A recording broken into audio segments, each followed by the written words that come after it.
Hello and welcome to Pittsburgh Tomorrow. I'm Donald Bonk. I'm passionate about the future. Let's take a journey there.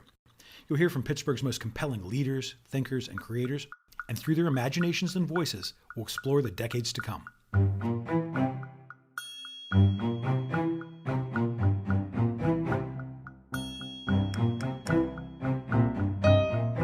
Hello and thank you for joining us for Richard Florida's iconic Thoughts on Pittsburgh, episode 13, or part 3, of our fascinating conversation with the influential New York Times bestselling author, professor, and urbanist. We begin with a brief quote from Richard Florida from the previous episode 12, or part 2, 3 game changers for the post-COVID world, before we resume the conversation in episode 13, or part 3, Richard Florida's iconic Thoughts on Pittsburgh. Today's episode 13 is the conclusion of the interview with Richard, but we look forward to traveling with you again to the future of Pittsburgh tomorrow. We set up our front porch here. And people walk by and have a glass of wine and talk in the evening. That's like a Pittsburgh thing. I think focusing really hard on making sure that Pittsburgh isn't pulled apart and respect for difference. The fact that Pittsburgh is blue and red is important, but in Pittsburgh, that isn't a pitched battle like it is in the country. People, even in their same family, have a Trump supporter and a Biden supporter. And I think making it so that I know many of the people I like, I hate to say this, and my friends wouldn't like me for saying it, people I like voted for Trump. I don't hate them. I like them. We have a political difference. So I think, and that gets magnified nationally, but when we meet and talk, we're on the same page. We want the same thing for our kids. So making Pittsburgh a place for open dialogue, making a place for Pittsburgh where it doesn't get captured in this, and that's what I loved about Carnegie Mellon. We were never captured by political correctness. We're an open dialogue where there's social cohesion. That's number one. 2, making sure that Pittsburgh stays livable and that there's a real premium put on health and safety. That one of the things we're going to be looking for out is healthier and safer places for us to live and for our kids to live. And really, I think, other than the things I talked about, those moonshots, protecting and enhancing the fabric of the neighborhoods. I mean, that probably undergirds the first 2. Right. That so much of America has become not only embroiled in becoming rich and becoming a celebrity culture, but, everybody, you go to some of these places, I'll pick the Hamptons as one, and everyone is behind a 30-foot hedge line. Just think about, row after row of houses behind a 30-foot hedge line. You see the same thing in parts of Los Angeles. And I actually like the Hamptons and I like Los Angeles. They're just fine. But the fact that Pittsburgh is a set of neighborhoods with neighbors who know one another and can walk, that it really is this Mr. Rogers kind of place, not to be too cliche about it. Do everything in your power to protect that. And the only other thing I would say, what's eroded in America but not in Pittsburgh are public goods. What made America great, you mentioned Taylor Alderdice, is shared. I see this in Toronto. Our schools are provincially funded. So my kids could walk to 2 public schools. Our Catholic schools are provincially funded too. I can get my kids in because I'm Catholic, but some people can't because they're not because I'm Catholic and have a baptismal certificate. So my kids could walk to a Catholic school and 2 private schools, including a girls' school, if they want to. Pittsburgh also has that. Most American communities, many of them put their kids in a bus. And so all of this public provision of public goods, whether it's schools, and in Toronto we have publicly supported healthcare. All of these public parks, which are abundant in Pittsburgh, these public goods that make you human, and I'll give you another example of this. When we had our 2 kids in Toronto, and we both wanted them to be born in Canada, even though the American system of labor and delivery is more she. We went to labor and delivery in a very good hospital with a very good high-risk pregnancy doctor. And I will tell you, we were the only middle-class people in labor and delivery. Everyone else was a visible minority or a new Canadian, which is an immigrant, or someone from a less advantaged. We didn't have a private room. We had a shared room. We didn't go to a special class on, how to take care of a kid. We went to that class with single moms and, less advantaged people. And it makes you freaking human. It makes you understand that you're not in a bubble with other people who happen to be Carnegie Mellon or University of Toronto professors, that there is a shared humanity. And, look, life is tough and you want what's best for your kids and your family. But I think Pittsburgh is more like Toronto in that there is a shared humanity, a shared sense of history, a shared sense that we're in it together, Mm-hmm. whether we're Catholic or Jewish or Protestant or Scot, whatever the frick we are. Mm-hmm. So I think they're the kind of things that Pittsburgh needs to double down. That they may be more sociological than economic, and they might be more of the fabric of the society as opposed to economic development initiatives. Mm-hmm. But that's what Pittsburgh has to hang on to. If and look, and if we want to save America, and I'm being really candid about that, we got to pull America back in that direction. And that's exceptionally powerful. And my own personal experiences ratify that. Many members of my family have voted for other candidates. And my best friend growing up is an artist, and he voted the other direction than I did. And yet I love and respect them because of the father that he is. He's one of the best fathers, the most hardworking people. And so yes, I can disagree with him politically, but we still have a drink together, and we still talk, and I still. My life would be less without him and other members of my family who think differently. So I think you've captured some very powerful things here. One last item I'd like to mention is the store Aldi, the German store. I've been shopping there lately. The cart delivers. And yes, there are people who come in there with a 25-year-old car, and I see a Mercedes-Benz pull into Aldi. And just as an interesting German company that came out of the shards of World War II, it has kind of that cross pollination of people and ideas. Yeah, and I have another story for you before we end. I remember living in Shadyside, and we had a nice it was a gourmet grocery store in Shadyside. Yeah. And you'd go and you get a nice sandwich. And I would go there on the weekends with my friends. And Paul O'Neill happened to be Secretary of Treasury. He had run the GAO and had this low and Alcoa and run Alcoa. And Paul would pull up there on the weekends when he was freaking Secretary of Treasury in his car. Mm-hmm. And get a sandwich. Right. There were no bodyguards. There was no private security. There was just Paul O'Neill, Pittsburgh. And it was a little bit more shishi than the German store, but it was a neighborhood place. And he didn't feel any compunction to come in there like a big shot. And I think that's what Pittsburgh is. Yeah.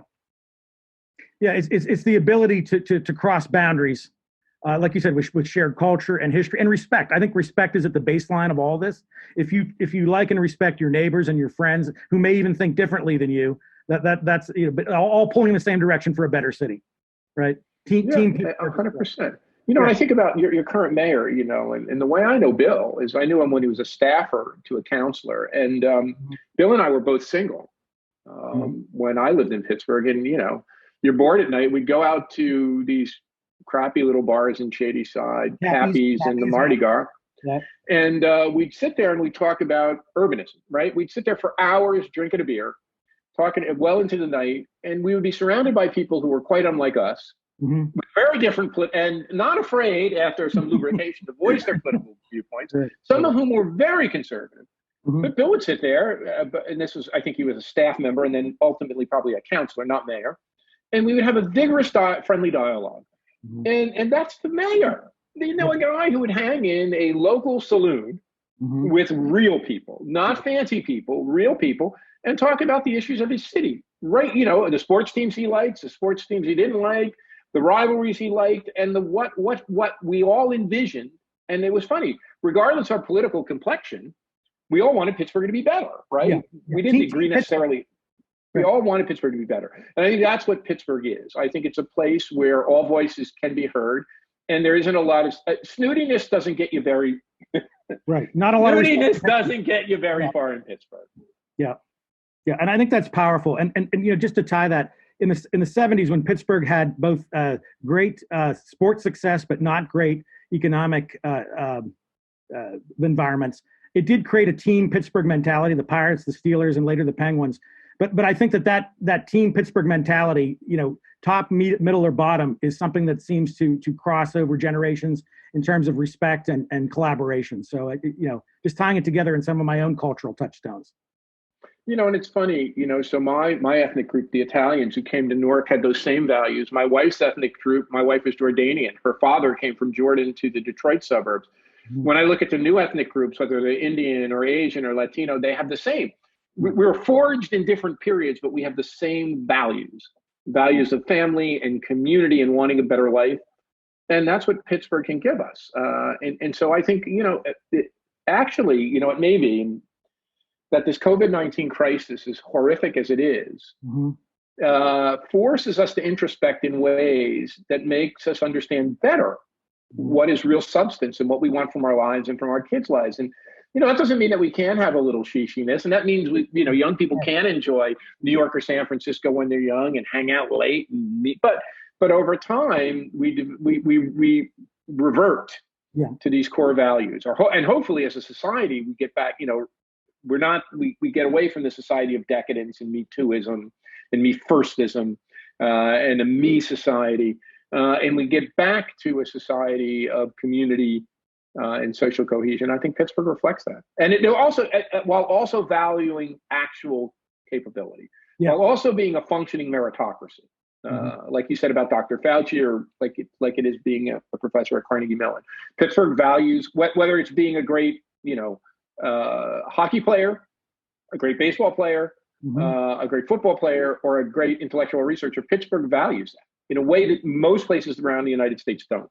Well, competence and being good at what you do, I think is the tie. And lastly, you just jumped something in my mind. My folks ran a grocery store for 41 years. I grew up in it. Dr. Fauci's parents ran a pharmacy, and cared for the community. He was on his bicycle delivering prescriptions to people before, through the meritocracy, through a top Catholic prep school in New York, and then later Holy Cross, and Cornell. Came to lead for 5 or 6 presidents. Some of the most important medical things in the world. So it's that tie, kind of that neighborhood tie, but then taking it on the meritocratic level up to the top. So, yep, 100%. And Pittsburgh enables many people to grow up like Tony Fauci, or like you did. People still can grow up in that kind of a neighborhood with the eyes on the street, with that Jane Jacobs called it, the eyes on the street, a sense of community. So Pittsburgh, it's not this generic place. I said that in Rise of the Creative Class. I said, it's not generic, it's real. People want the authentic. That's what Pittsburgh has, and it has that, and it has ideas. So I love the place. I just feel great, Donald, that we did this. And I feel great that, I called Pittsburgh back now almost 20 years ago, at least when I was writing it, not quite 20 years of publishing it, the base case, right? And I said, as Pittsburgh goes the rest of these heartlands. And I think Pittsburgh has shown that it's made it. I think that it shows that it's made it. And let's hope some more places can follow its playbook and get in on this too. No, I really appreciate your thoughts. You've really thought deeply and carefully, but I'm also impressed by your passion and love for Pittsburgh. And I think that's what a lot of people in the audience, especially Pittsburgh Tomorrow audience, will really, really appreciate. Because, as someone said, no one cares how much you know until they know how much you care. Yeah. And it's obvious that you care deeply about Pittsburgh, but I can't thank you enough for taking time today. Any last thoughts for the audience to share? No, I think you've hit it. I don't know how I stumbled along. I thought I was going to be a rock and roll guitar player. I loved Jimi Hendrix and Eric Clapton and, Jimmy Page.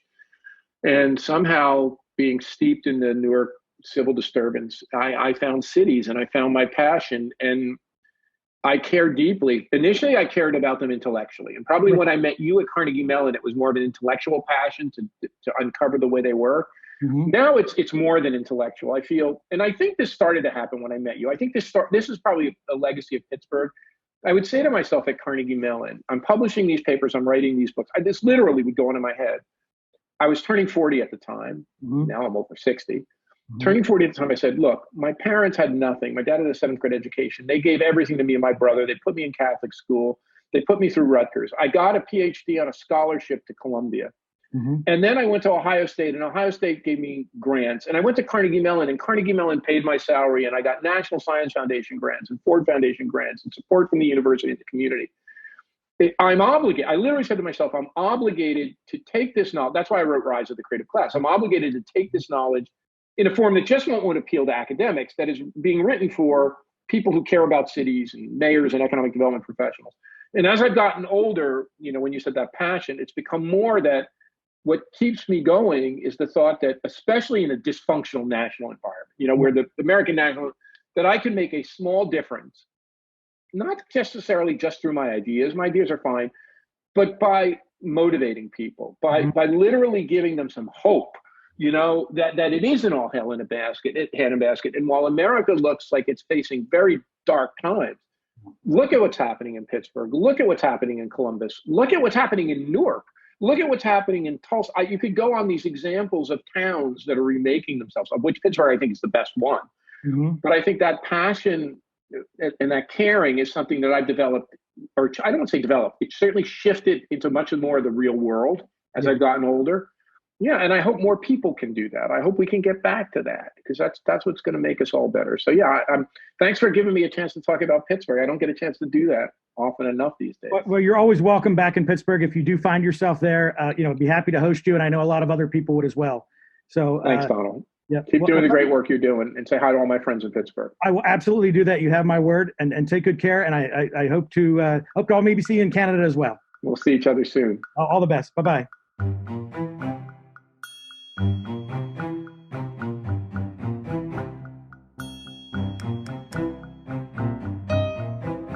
Thank you for listening to this third and final piece of our conversation with Richard Florida.